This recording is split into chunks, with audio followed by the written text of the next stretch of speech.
Hello guys. इस video में हम बात करेंगे आईबीपीएस स्पेशलिस्ट ऑफिसर जो कि एग्ज़ाम आपका 31 को शेड्यूल है। तो लास्ट 7 डेज़ की स्ट्रेटजी क्या हो सकती है कि आप बहुत अच्छा परफॉर्म कर पाएँ अपने स्पेशलिस्ट एग्ज़ामिनेशन में। तो सबसे पहले आपको ध्यान देना है कि आप मॉक टेस्ट एक एटलीस्ट 7 दिन तक एक मॉक टेस्ट डेली लगाएं। प्रेफरेबली आप सुबह सुबह लगाएं क्योंकि सुबह सुबह फ्रेश होता है दिमाग और आप अपना बेस्ट परफॉर्मेंस दे पाते हैं उधर। और टेक्स्ट बुक और ओलेव बोर्ड, ये दो टेस्ट सीरीज़ हैं जो काफ़ी एग्ज़ाम लेवल से मुझे ओरिएंटेड लगी। मैंने बाकी भी टेस्ट सीरीज़ देखी बट वो मेरे को ज़्यादा इतना खास नहीं लगा। टेक्स्ट बुक और ओलेव बोर्ड काफ़ी अच्छी टेस्ट सीरीज़ है, तो आप इसको फॉलो करेंगे तो आपको काफ़ी अच्छा बेनिफिट मिल जाएगा। दूसरी चीज़ ये है कि काफ़ी लोग मार्क्स को देख के बहुत परेशान हो रहे हैं कि हमारे मार्क्स 60s में जा रहे हैं या हमारे मार्क्स 50 क्रॉस कर नहीं कर रहे हैं या 60-65 की रेंज में रह रहे हैं। पर आप मेरे हिसाब से मार्क्स को ना देखते हुए परसेंटाइल पे ज़्यादा फोकस करेंगे। अगर आपकी परसेंटाइल 85, 90 प्लस जा रही है तो आप एक अच्छे जोन में हैं, क्योंकि वही लोग आपसे एग्ज़ाम में कॉम्पीट करेंगे और वही लोग आगे जाकर फिर देखेंगे कि मार्क्स उनके और आपके लगभग बराबर आ रहे हैं। तो मार्क्स को देख के आप ज़्यादा परेशान ना हो, केवल आप परसेंटाइल पे फोकस करें एज ऑफ डेट। बाकी अब जब आपने मॉक दे लिया तो आपको ऑब्वियसली पता चल जाएगा कि हमारा कौन सा वीकर सेक्शन है और हमें किस सेक्शन पे ज़्यादा काम करने की ज़रूरत है और कौन से सेक्शन हमारे स्ट्रॉन्ग हैं। तो जो वीकर सेक्शन है ना, उनके आप एक एक सेक्शनल टेस्ट भी लगा दीजिए। मतलब 40 मिनट्स का एक सेक्शनल टेस्ट दोपहर में या शाम के टाइम आप लगा देंगे तो जो भी वीकर सेक्शन है उसकी आपकी एक्स्ट्रा प्रैक्टिस हो जाएगी, तो वो भी आपको आगे फ़ायदा ही देगा। अब रही बात ये मॉक टेस्ट देने के बाद भी काफ़ी टाइम बचेगा दिन भर में, तो एक्स्ट्रा प्रैक्टिस भी आपको ज़रूरी है क्योंकि मैक्सिमाइज स्कोर करना है। वैकेंसीज़ बहुत कम है तो कंपटीशन काफ़ी हाई है इस टाइम पे। ठीक है, तो प्रैक्टिस के लिए जो S B I P O अभी हुआ ना, तो उसका जो पेपर है, जो मेमोरी बेस्ड पेपर है, टेक्स्ट बुक पे आपको मिल जाएंगे, वो आप लगाएं क्योंकि इस बार मैं एक्सपेक्ट कर रहा हूँ कि एग्ज़ाम थोड़ा सा अच्छे लेवल का आने वाला है। तो अच्छे लेवल के एग्ज़ाम के लिए S B I P O का जो प्रीलिम्स के क्वेश्चन है वो काफ़ी अच्छे थे और मैं एक्सपेक्ट कर रहा हूँ उसी टाइप के क्वेश्चन आपके बनेंगे एस बी आई वो I B P S S O में भी। तो आप उनको प्रैक्टिस कर लीजिए।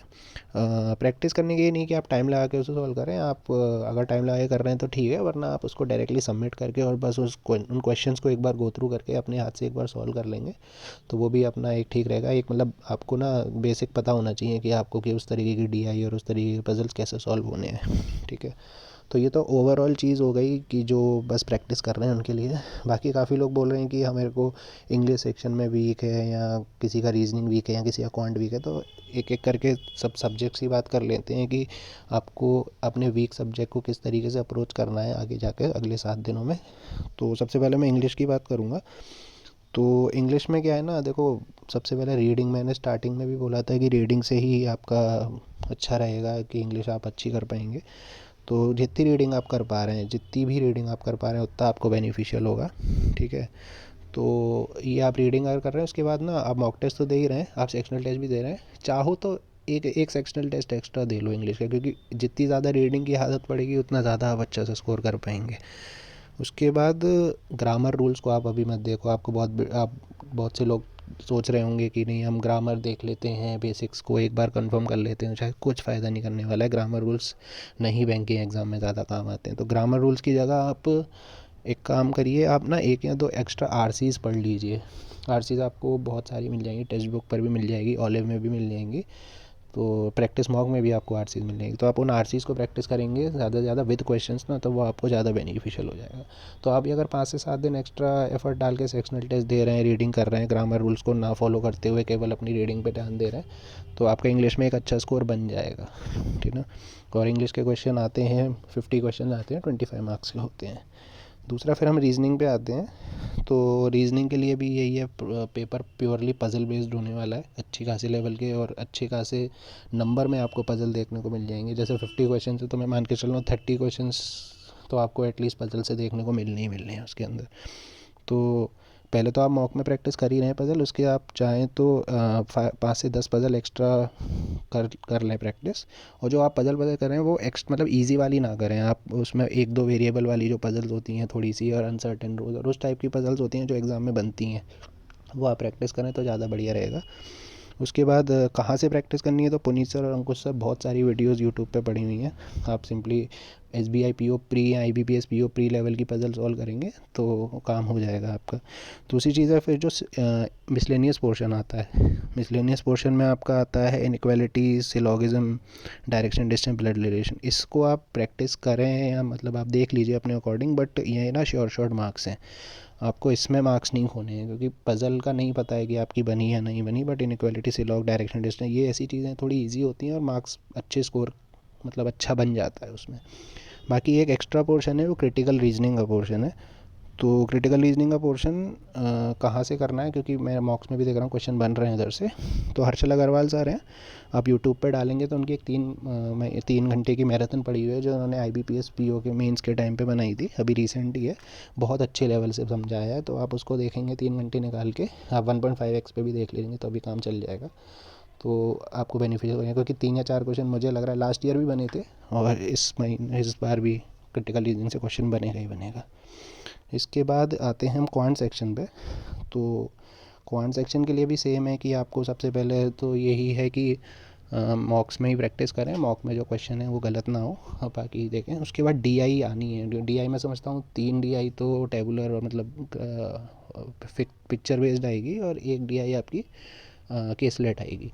तो सेम है, उसके लिए भी प्रैक्टिस करने के लिए आपको 5 से 10 DI आप लगा लीजिए डेली, जितना भी आपका टाइम आपको अलाउ करे। और हर्षल अग्रवाल सर के हैं काफ़ी, उन्होंने SBI PO प्री के टाइम्स पे काफ़ी ज़्यादा करवाए थी प्रैक्टिस, तो वो बहुत अच्छे लेवल के क्वेश्चन प्रैक्टिस कराते हैं, तो आप उन्हें देख लीजिए। बाकी आशीष अरोड़ा सर की अभ्यास मैगजीन को भी आप फॉलो कर सकते हैं, उनमें भी बहुत अच्छे क्वेश्चन दे रखे हैं।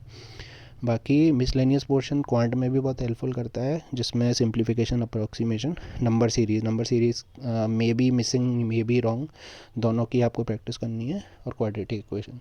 यहाँ से आपको क्वेश्चन मिलेंगे 10-15 क्वेश्चन आपके यहाँ से बन गए तो आप एक एक्स्ट्रा कॉन्फिडेंस में चले जाएंगे। बाकी DI और वो सबसे पहले, तो इनको भी आपको प्रैक्टिस करना है और इसमें टाइम बचाने की कोशिश करें कि ये ना क्वेश्चन सॉल्व तो सबसे हो जाते हैं, बट कोई अगर इसे 2 मिनट में सॉल्व कर रहा है और कोई इसको 30 सेकंड में सॉल्व कर रहा है तो वो 30 सेकंड वाला काफ़ी ज़्यादा लीड लेके आगे अपने क्वेश्चन को फॉलो कर सकता है। बाकी अर्थमेटिक की बात रही तो अभी बिल्कुल भी टाइम नहीं है कि आप बैठ के बेसिक्स रिवाइज करें या इस टाइप की कोई चीज़ है। तो आप ज़्यादा से ज़्यादा क्या कर सकते हैं कि 50 बेस्ट अर्थमेटिक क्वेश्चंस हैं, हर्षल अग्रवाल साहब ने प्रैक्टिस कराए थे अभी SBI PO प्री के टाइम पे, आप वो वीडियो चेक कराओ, वो क्वेश्चंस आप देख लीजिए तो आपको काफ़ी फ़ायदा मिल जाएगा। बाकी एक कॉमन डाउट आ रहा है कि कट ऑफ को लेके और ये सारी चीज़ें, तो मैं तो बस यही सजेस्ट करूँगा कि आप अभी एक कोई नंबर लेके ना जाएं कि एग्ज़ाम हॉल में कि नहीं मेरे को 80 अटैम्प्ट करना है या मेरे को 85 अटैम्प्ट करना है। क्योंकि उससे होगा क्या ना कि अगर जैसे आपका एग्ज़ाम एकदम ही टफ़र लेवल आ गया और आपके दिमाग में है कि मेरे को 80 ही अटैम्प्ट करने हैं, तो वहाँ पर आप थोड़ा सा एंग्जाइटी हो जाएगी और मे बी एग्ज़ाम ख़राब हो जाए। तो पहले से नंबर नहीं लेके जाना है, आप अपना बस बेस्ट दीजिए, अभी प्रैक्टिस करिए। अभी मैं एक वीडियो और बना दूंगा जिसमें मैं ये बता दूंगा कि मॉक टेस्ट को किस तरीके से आपको अप्रोच करना है सारे सेक्शंस में। तो अभी इस वीडियो के लिए अपन यहीं पॉज करते हैं और ऑल द बेस्ट आपके एग्ज़ाम के लिए। और बाकी और कोई डाउट है तो आप कमेंट सेक्शन में डाल दीजिए और टेलीग्राम चैनल का लिंक मैं दे दूँगा तो उसको भी आप ज्वाइन कर सकते हैं। Thank you.